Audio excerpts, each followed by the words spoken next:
React JS क्या होता है? ठीक है, रिएक्ट जेएस लाइब्रेरी है जावास्क्रिप्ट का, फ्रेमवर्क नहीं है, ध्यान रखना है ना। फ्रेमवर्क अलग चीज होता है। ठीक है, यहाँ हम फ्रेमवर्क की बात नहीं करेंगे क्योंकि ये फ्रेमवर्क नहीं है, तो फ्रेमवर्क का यहाँ कोई डिस्कशन नहीं करेंगे। जावास्क्रिप्ट ये रिएक्ट जो है वो जावास्क्रिप्ट का लाइब्रेरी है। ये पहला लाइन है। लाइब्रेरी का मतलब होता है जावास्क्रिप्ट की इसमें फंक्शनैलिटीज, फंक्शंस बना बना के डाले हुए हैं। लाइब्रेरी दो ही चीज से बनती है, या तो डायरेक्ट फंक्शंस अलग अलग बने रहेंगे, या तो क्लासेस बनते हैं, है ना। तो यहाँ पे क्लासेस का कॉन्सेप्ट खत्म हो गया।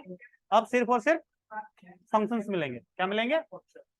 फंक्शंस मिलेंगे या प्री डिफाइंड ऑब्जेक्ट्स मिलेंगे, क्योंकि जावास्क्रिप्ट जो है वो वर्चुअल डॉम के कॉन्सेप्ट पे काम करता है, यानी डॉम के कॉन्सेप्ट पे काम करता है, पर डॉम में रियल डॉम यूज नहीं करता, वो वर्चुअल डॉम यूज करता है। ठीक है, वर्चुअल डॉम का क्या मतलब होता है कि जो एचटीएमएल के एलिमेंट्स होंगे ना, डॉक्यूमेंट के एलिमेंट्स होंगे, उनपे डायरेक्ट इंप्लीमेंटेशन नहीं करता है। ठीक है, उनका एक प्री नोड बनता है, तो जिस नोड पे या जिस एलिमेंट पे चेंजेस होगा सिर्फ उस पे चेंज होगा, पूरा अपडेट नहीं होता है। समझ में आया? तो रिएक्ट जो है उसको रिएक्ट जेएस, है ना, या रिएक्ट डॉट जेएस के नाम से भी जानते हैं। ये फ्री और ओपन सोर्स है, और ये सिर्फ और सिर्फ फ्रंट एंड एप्लीकेशन बनाने के काम में आता है। एप्लीकेशन दो टाइप के होते हैं एप्लीकेशन, फ्रंट एंड और बैक एंड। बैक एंड में क्या होता है, आपकी डेटाबेस प्रोग्रामिंग डायरेक्ट हो जाएगी, और फ्रंट एंड में डेटाबेस की प्रोग्रामिंग डायरेक्ट नहीं होती है, यानी डेटाबेस से इंटरेक्ट डायरेक्ट नहीं होगा, कोई थर्ड एप्लीकेशन से होगा। और वो थर्ड एप्लीकेशन जो होगा वो एक एपीआई होगा। क्या होगा? अब एपीआई क्या होता है बाद में पढ़ेंगे। ठीक है, बस इतना सा जान लो, एक कॉमन एप्लीकेशन जो किसी न किसी डेटाबेस के साथ में पूरा ऑपरेशन आपको परफॉर्म करके पूरी फंक्शनलिटी प्रोवाइड करेगा, है ना। तो वो एपीआई होती है। एपीआई एक क्या होती है? कॉमन एप्लीकेशन प्रोग्रामिंग होती है, जिसको किसी भी फ्रंट एंड एप्लीकेशन से इंटरेक्ट करके उस पर काम करा जाता है। ठीक है ना, बाकी डिटेल में देखेंगे जब एपीआई बनाएंगे नोड.जेएस में तब। अब इसका जनरली जो यूज होता है रिएक्ट जेएस का, वो है front end application. Front end का मतलब यूआई एप्लीकेशन। अब यूआई में सिर्फ और सिर्फ डिजाइनिंग नहीं होता, यहाँ पे पूरी डेवलपमेंट हो जाती है, प्रोग्रामिंग हो जाती है, क्योंकि जावास्क्रिप्ट है, और जावास्क्रिप्ट में क्या होता है, अपन प्रोग्रामिंग कर सकते हैं। और जावास्क्रिप्ट, सिर्फ जावास्क्रिप्ट जो होता है वो क्लाइंट साइड होता है, लेकिन जावास्क्रिप्ट को यहाँ पे यूज करेंगे वो सर्वर साइड यूज करेंगे। और जहाँ सर्वर साइड प्रोग्रामिंग की बात आती है, वहां पे पूरी कंप्लीट इंप्लीमेंटेशन होता है प्रोग्रामिंग का। ठीक है, बस यहाँ पे अंतर इतना ही सा होगा कि डेटाबेस के साथ में डायरेक्ट इंटरेक्ट नहीं कर सकते, इसके अलावा सारा का सारा काम होगा डेवलपमेंट का। ठीक है, फेसबुक का ही बनाया हुआ ये है ना। अब ये जो रिएक्ट है, इसका रन होने का, एग्जीक्यूट होने का जो मैकेनिज्म है, वो है single page server side rendering. क्या है? Single page server side rendering. ये क्या होता है, आप जितने भी पेजेस बनाओगे रिएक्ट के प्रोजेक्ट में, मान लिया एक प्रोजेक्ट है, ठीक है, कॉलेज नाम का। अब उसके अंदर जितने पेजेस बनाओगे, एम्प्लॉय का बनाओगे, एडमिन का बनाओगे, लाइब्रेरी का बनाओगे, स्टूडेंट का बनाओगे, जितने पेजेस बनाओगे, जब वो रन होगा ना, तो वो देखने में लगेगा फिजिकली कि वो अलग अलग है, पर लॉजिकली जब वो रन होगा तो सिंगल पेज में ही जाएगा। किसमें जाएगा? Single page. जिससे क्या होता है, यहाँ पे पेज रिफ्रेश नहीं होता, कभी भी पेज रिफ्रेश नहीं होगा।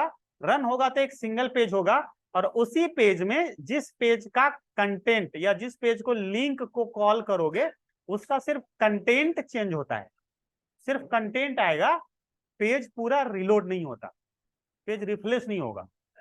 बात समझ आई? किसी को बोलते हैं single page server side rendering, मतलब हमेशा एक ही पेज रन होता रहेगा, मेन पेज, जिसको बोलते हैं इंडेक्स पेज या इंडेक्स डॉट एचटीएमएल, है ना। बाकी सबका कंटेंट उसी को रेंडर होता रहेगा। ठीक है, आगे देखेंगे इसका फिजिकल एग्जिस्टेंस कैसा है। वन मोर थिंग, रिएक्ट में जो भी काम करोगे, काम जहां भी होता है, मान लिया एचटीएमएल का भी आप यूआई बनाते हो तो पेज कहते हो, उसको वेब पेज कहते हो, यहां भी मान लिया HTML का ही कोई पेज बनाओगे तो वो पेज कंपोनेंट के फॉर्म में काम करेगा। क्या HTML का कोई बना हुआ पेज दूसरे पेज में पूरा का पूरा दिखा सकते हो? कोई x.html है और एक y.html है, y.html का पूरा डेटा x.html में लेके आ सकते हो? लेके आ सकते हो? आता है iframe से। iframe src कर दो, x.html में iframe में src कर दो तो y.html वाला पूरा डेटा आ जाएगा। ठीक है, लेकिन वो एक फ्रेम में आएगा। ठीक है, अरे वो समझ में। वैसे जावास्क्रिप्ट लिखा होगा तो उसका आउटपुट आएगा, जावास्क्रिप्ट का कोड नहीं आएगा। ठीक है, क्या एक से ज्यादा, फिर एक से ज्यादा आई फ्रेम बनाना पड़ेगा। ठीक है, एक पेज को जितनी बार लेके आना है उतनी बार आई फ्रेम बनाना पड़ेगा। अरे बस समझ में। ठीक है, अच्छा जब लिंक करोगे, मान लिया आई फ्रेम में नहीं चाहिए, हम क्लिक, जैसे होम कॉन्टैक्ट सर्विसेज है, हमने क्लिक करा तो वो पेज है ना कॉल हो, तो पेज पूरा का पूरा रिफ्रेश रिलोड होगा। ठीक है, या फिर टारगेट सेट करोगे कहां पे ओपन होगा। यहां पे क्या है, मल्टीपल पेजेस को एक ही पेज में एक फ्रेम के रूप में दिखा सकते हो, एक फ्रेगमेंट के रूप में दिखा सकते हो। मतलब एक सिंगल पेज में मल्टीपल पेज को हम दिखा सकते हैं बार बार रिपीट कर करके। जैसे एक फंक्शन होता है ना, एक फंक्शन को बनाया और उसे बार बार कॉल करा, तो वैसे यहाँ HTML के पेजेस होंगे, वो फंक्शन के रूप में काम करेंगे। मतलब एक HTML का पेज जितनी बार चाहो उतनी बार कॉल कर सकते हो। इस कॉन्सेप्ट को, पेज के इस वर्किंग मैकेनिज्म को कंपोनेंट कहते हैं। क्या बोलते हैं? तो यहां पे जो पेजेस होंगे वो किस फॉर्म में होगा? कंपोनेंट के फॉर्म में होगा। किस फॉर्म में होगा? कंपोनेंट। ठीक है, तो यहां पे क्या होता है, रिएक्ट का जो कोड होता है वो जिस मैकेनिज्म या जिस एंटिटी के कॉन्सेप्ट पे बनेगा उसी को कंपोनेंट बोलते हैं। सीधा बोले तो रिएक्ट पेज को कंपोनेंट कहते हैं। क्या बोलते हैं? कंपोनेंट। तो रीयूजेबल पेज को कंपोनेंट कहते हैं, जस्ट लाइक अ फंक्शन। क्या बोलता है?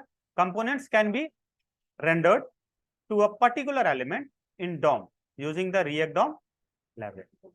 ठीक है, तो जावास्क्रिप्ट में HTML के चीजों को यूज करने के लिए क्या यूज करते हैं? DOM objects. क्या यूज करते हैं? ठीक है, यहां भी वही चीज है कि जो भी चीज हमें दिखाना है वो DOM से ही होगा, है ना, बट उसके लिए React में DOM लाइब्रेरी दिया हुआ है, उसी को यूज करके काम करेंगे। ठीक है, अब कंपोनेंट क्या करता है? रीयूजेबल की फैसिलिटी देता है। अब ये जो रिएक्ट जेएस है क्या करता है? DOM is the actual document object model that exist in the browser. Browser में इनबिल्ड आता है DOM ऑब्जेक्ट्स जो हैं वो ब्राउजर पे, क्योंकि ब्राउजर दो लैंग्वेज को बाय डिफॉल्ट अपने आप समझता है, HTML और जावास्क्रिप्ट। HTML और तो HTML के सारे एलिमेंट्स प्लस DOM के सारे एलिमेंट्स ऑब्जेक्ट्स वो ब्राउजर पे अवेलेबल है पहले से ही। ठीक है, ब्राउजर में ऐसी आजकल कोडिंग करी गई। While virtual DOM is a lightweight DOM, ठीक है, ट्री स्ट्रक्चर्ड इन मेमोरी। ठीक है ना, होता क्या है जब भी हम HTML का कोड करते हैं ना, वो पीछे मेमोरी में उसका ट्री स्ट्रक्चर बनाता है। जैसे हमने लिखा HTML के अंदर हेड के अंदर टाइटल, फिर बॉडी एंड सो ऑन। तो पीछे क्या होता है मेमोरी में? सबसे पहले HTML के अंदर में ट्री स्ट्रक्चर बनाएगा, हेड के अंदर फिर टाइटल, ऐसे ट्री स्ट्रक्चर बनता है, नोड्स बनते हैं। बात समझ आई? ऐसे रियल डॉम में क्या होता है, हम जब भी किसी भी नोड पे अपडेट करेंगे वो पूरा का पूरा फिर इंफॉर्मेशन जाएगा, पूरा का पूरा पेज रिलोड होगा। ठीक है, पर वर्चुअल जो हमारा डॉम है उसमें क्या होता है, जिस नोड पे चेंजेस करा है सिर्फ वो नोड चेंज होगा, पूरा का पूरा पेज रिलोड नहीं होगा, रिफ्रेश नहीं होता है। क्लियर है? वो यहां बोल रहा है लाइट वेट, है ना, virtual DOM is a light weight DOM tree structure in memory. Directly manipulating the DOM may be slow. यदि DOM को डायरेक्टली मैनिपुलेट करोगे क्या होगा? स्लो होगा। रीजन वही है कि किसी बहुत ज्यादा नीचे ला करके चाइल्ड नोड में चेंज करा है, वो पूरा का पूरा फिर पेज रिलोड करेगा। ठीक है, while using virtual DOM can improve performance because virtual DOM updates only the change part. समझ आ गया ना? बता लोगे? समझ आ रही कहानी? पूछा जाएगा इंटरव्यू में, what is the difference between DOM and virtual DOM.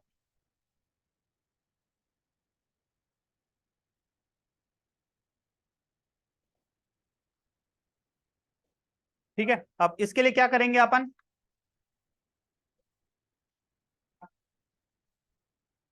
CMD open कर लेंगे, है ना, प्रोजेक्ट क्रिएट करने के लिए. ठीक है, डेस्कटॉप पे आ जाते हैं, या फिर बेटर तरीका है कि डेस्कटॉप पे आ गए, डेस्कटॉप पे आकर के एक न्यू फोल्डर बना लिया. ठीक है,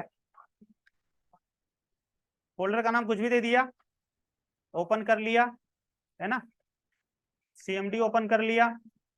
ठीक है, अब यहाँ पे प्रोजेक्ट क्रिएट करना है, क्या लिखेंगे? npx. क्लियर है? ठीक है, npx का फुल फॉर्म क्या होता है?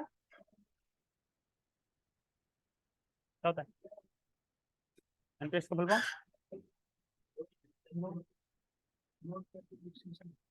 Node package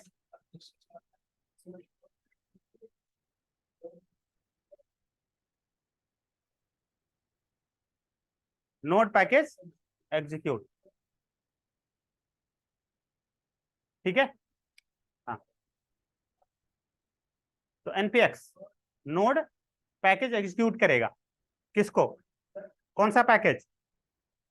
create react app. ये एक पैकेज है, पहले से बना बनाया मॉड्यूल है, पैकेज है, लाइब्रेरी है. तो क्या करना है अपने को? एक प्रोजेक्ट क्रिएट करना है रिएक्ट का. तो उसके लिए क्या लिखेंगे अपन? npx node package execute create react app. Package call होगा, मॉड्यूल कॉल होगा. अब ऐप का नाम यहाँ पे कुछ भी दे दो, रिएक्ट 23. ठीक है, अंडरस्कोर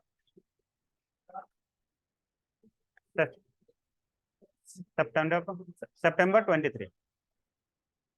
अब ये बनने में थोड़ा टाइम लगेगा. अब क्या करेंगे अपन? इसे VS कोड में ओपन करके प्रोजेक्ट का स्ट्रक्चर समझते हैं, ट्री स्ट्रक्चर. इंटरव्यू में पूछा जाएगा ये भी.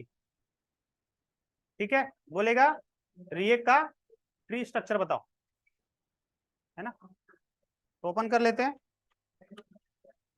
डायरेक्टरी ट्री स्ट्रक्चर बोलेगा या डायरेक्टरी स्ट्रक्चर, है ना. कोड डॉट, है ना. कोड से क्या कॉल होता है? VS code. डॉट का मतलब हुआ ये पूरा एड्रेस. ठीक है, करंट डायरेक्टरी. डॉट का मतलब होता है करंट डायरेक्टरी. समझ आ गई बात? Code for VS code, dot for current directory, मतलब ये पूरा एड्रेस. ठीक है, ओपन हो जाएगा VS code.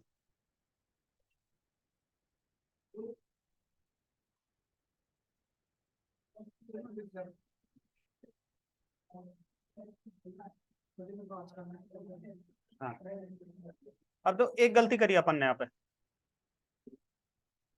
VS code open होने से पहले ऐसा कर लो, इसके अंदर आ जाओ, अपने प्रोजेक्ट के अंदर.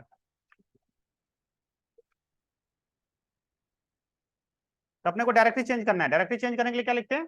Change directory, CD change directory. ठीक है, आगे अब लिखो कोड. अब सीधे प्रोजेक्ट के अंदर आ गए. उसमें क्या फोल्डर खुल रहा था बाहर वाला. अब एक बार स्टार्ट कर लेते हैं इसका सर्वर. सर्वर स्टार्ट करने के लिए क्या लिखते हैं? npm start.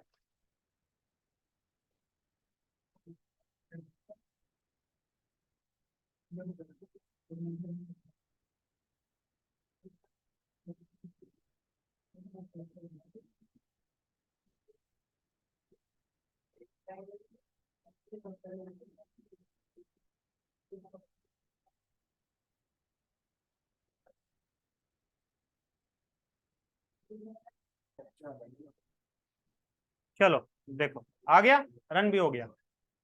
अब ये आपका जो है फ्रंट पेज आ किधर से रहा है, मतलब इंडेक्स पेज है, होम पेज कहाँ से आ रहा है देखते हैं. अब इसका ट्री स्ट्रक्चर क्या होता है समझो.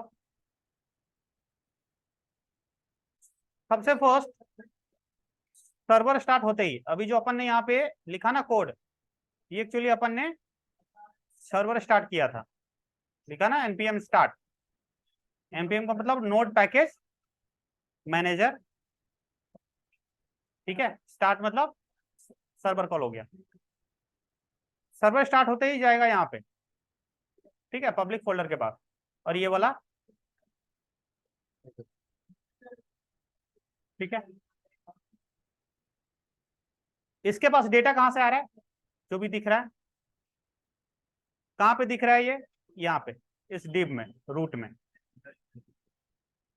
इस रूट को डेटा आ रहा है किधर से, यहाँ पे index.js से आ रहा है, ठीक है। index.js में देखो यहाँ पे रिएक्ट डॉम है ना, यहाँ पे रूट क्रिएट करा हुआ है, किसको, document dot get element by ID root. ये रूट वही है किसका, index.js का, index.html, दोनों को एक ही समझो। एक जावास्क्रिप्ट का पार्ट है, एक एचटीएमएल। अपन क्या करते थे डॉम में, एचटीएमएल ऊपर होता था, जावास्क्रिप्ट नीचे होता था, वैसे बस दो पेज अलग अलग यहाँ पे, दोनों सेम है वर्चुअली। तो वो जो डीप था ना रूट, हाँ, उसको, उसका अपन ने रूट यहाँ पे एक ऑब्जेक्ट ले लिया। अब इसको डेटा भेजने के लिए रेंडर करके एक फंक्शन होता है, ठीक है। रेंडर कर दिया क्या, ये वाला कंपोनेंट, ये कंपोनेंट बना हुआ है, पेज बना हुआ है ना, ठीक है। स्ट्रिक्ट मोड का मतलब हुआ कि एक्चुअल जो कोडिंग है ना, जो सिंटैक्स होता है, वो सब फॉलो करना पड़ेगा। कहीं ओपन हुआ तो बिना क्लोज किए छोड़ नहीं सकते आप, अदरवाइज एरर देगा। ये हो गया, ठीक है। अब ये जो ऐप है, इसमें देखो क्या कोड करा हुआ है, ये भी एक जीएस फाइल है, उसके अंदर ये सब काम करा हुआ है, ठीक है। सपोज हम खुद का कंपोनेंट बना के भेजना चाहते हैं, एक तो है कि इसमें यहाँ चेंज कर दो तो भी हो जाएगा,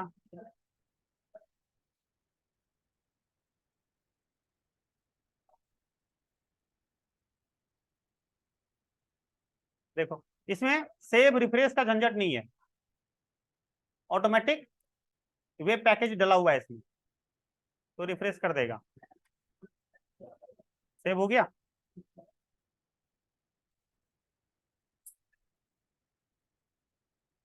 क्या हुआ, रिफ्रेश क्यों नहीं कर रहा है, वैसे जनरली कर देता है, ठीक है।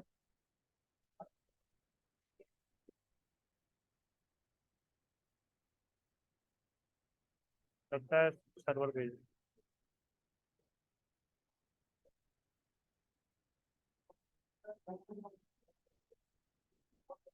वो यहाँ सर्वर अटक गया था, उसको रिफ्रेश कर दिया, ठीक हो गया, ठीक है, आ गया। अब यहाँ कुछ भी चेंजेस होगा तो अपने आप देखो यहाँ चेंज कर देगा, होगा चेंज, कुछ करा क्या, कुछ नहीं करा। वो एक्चुअली सर्वर पे पोर्ट वगैरह पे क्या बिजी है नहीं है, उन पे डिपेंड करता है कि कितनी जल्दी होगा। यहाँ तक ठीक है। तो ऐसे मान लीजिए दूसरा कंपोनेंट भी बनाना है, ठीक, यहाँ गए, अपने दे दिया नाम सपोज होम,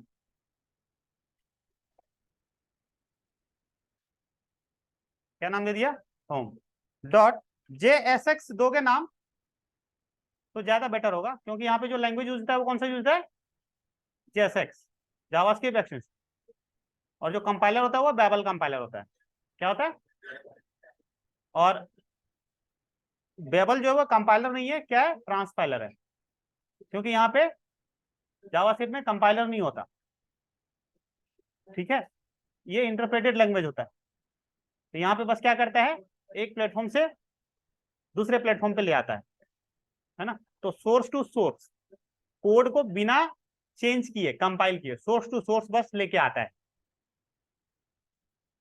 ठीक है। यानी रियल डॉम जो आपका रियल जावास्क्रिप्ट है, उसको वर्चुअल डॉम पे बस लेके जाता है ना, चलाने के लिए। इसलिए इसको बोलते हैं ट्रांसपाइलर, क्या बोलते हैं, ट्रांसपाइलर, हाँ। अब इसीलिए अपन यहाँ पे JSX लिख सकते हैं, सीधा JS भी लिखोगे कोई दिक्कत नहीं है, पर JSX लिख दोगे तो ज्यादा बेटर होगा कि अपन यहाँ पे JSX यूज कर रहे हैं, अब बनाना है कंपोनेंट। कंपोनेंट का दो अलग अलग मैकेनिज्म है बनाने का, फंक्शन कंपोनेंट और क्लास कंपोनेंट। कंपोनेंट को या तो फंक्शन के फॉर्म में बनाओ या तो क्लास के फॉर्म में, पर क्लास कंपोनेंट यूज होता नहीं है, बाद में देखेंगे लास्ट में। क्लास कंपोनेंट का थोड़ा बहुत बता दूंगा कैसे काम करता है, पर अब मेनली काम होता है वो फंक्शन कंपोनेंट होता है। तो एक यहाँ पे बनाते हैं फंक्शन, ठीक है। तो यहाँ पे लिख देते हैं एक्सपोर्ट डिफॉल्ट, एक फंक्शन बना लेते हैं, ठीक है। एक नाम क्या देता होम। एक यहाँ मोस्ट इंपॉर्टेंट थिंग ध्यान रखना, बिल्कुल गलती मत करना, कंपोनेंट का नाम always start with capital letter. File का नाम तो चलो ठीक है स्मॉल से लिख दिया, पर कंपोनेंट का नाम हमेशा कैपिटल से स्टार्ट करोगे, ध्यान रखना, ठीक है। आगे फंक्शन, अब इस फंक्शन को रिटर्न करवाएंगे, इस फंक्शन से रिटर्न करवाएंगे, तो लिख देंगे रिटर्न, ठीक है। रिटर्न क्या करवाना है, h1 लिख दिया, होम, वेलकम होम, ठीक है। अब इसे कॉल कैसे करेंगे, तो देखो इसको कॉल करने के लिए क्या करेंगे अपन, index.js में आ जाते हैं, जैसे ऐप कॉल कर रखा था वैसे होम को कॉल कर लेते हैं। लिख करके एंटर मारोगे अपने आप ऊपर ले लेगा, वो इंपोर्ट कर लेगा, देखो इंपोर्ट हो गया अपने आप। हाँ क्लियर है, अब यहाँ देखो अपने आप आ गया होगा, आ गया, समझ में आ गया। ये होता है कंपोनेंट।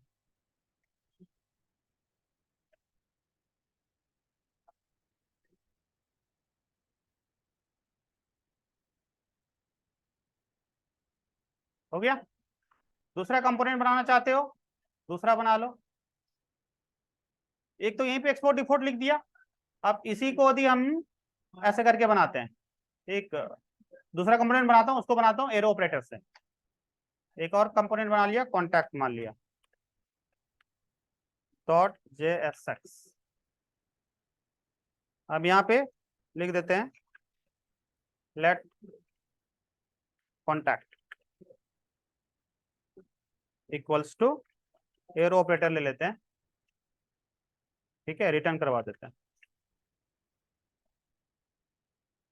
रिटर्न, सॉरी h1, ठीक है। h1 में लिख देते हैं यहाँ पे welcome contact.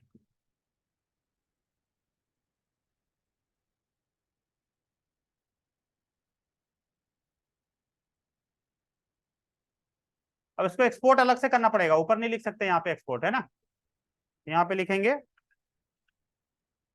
Export default contact.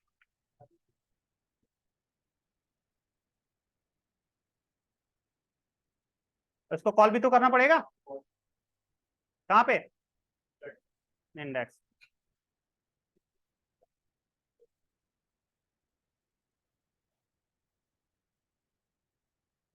क्या लिखेंगे,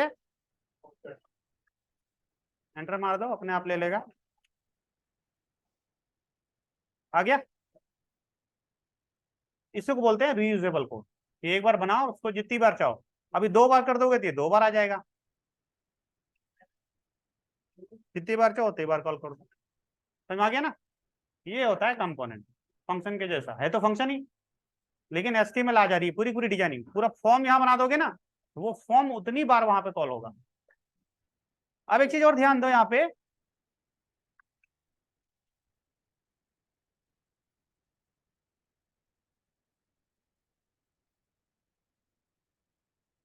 एक से अधिक लाइन यदि लिखोगे, मान लो कोई पैराग्राफ लिखना हो,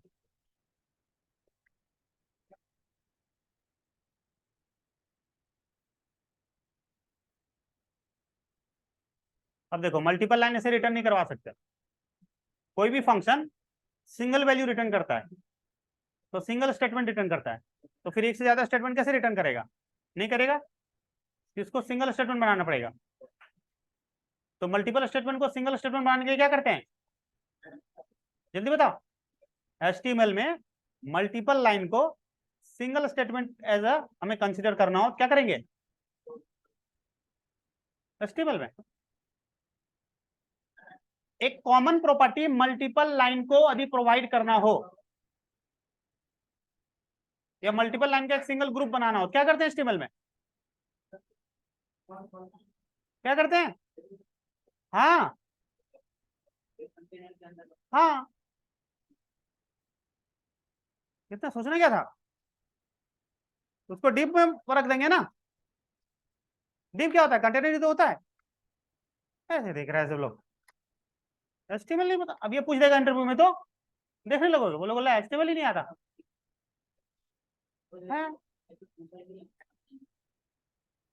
ठीक है, तो ऐसे डिप में डाल दो। पर डीप हम तब यूज करेंगे, इसकी परफॉर्मेंस एक्चुअली स्लो होती है।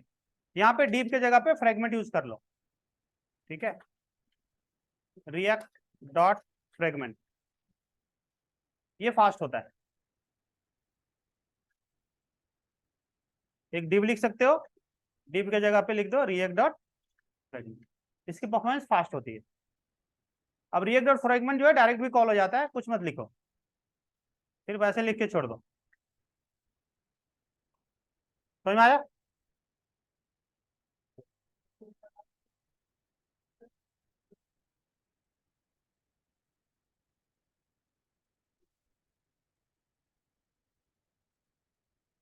यहाँ पे कुछ भी लिख सकते हो, आ गया, ठीक है ना।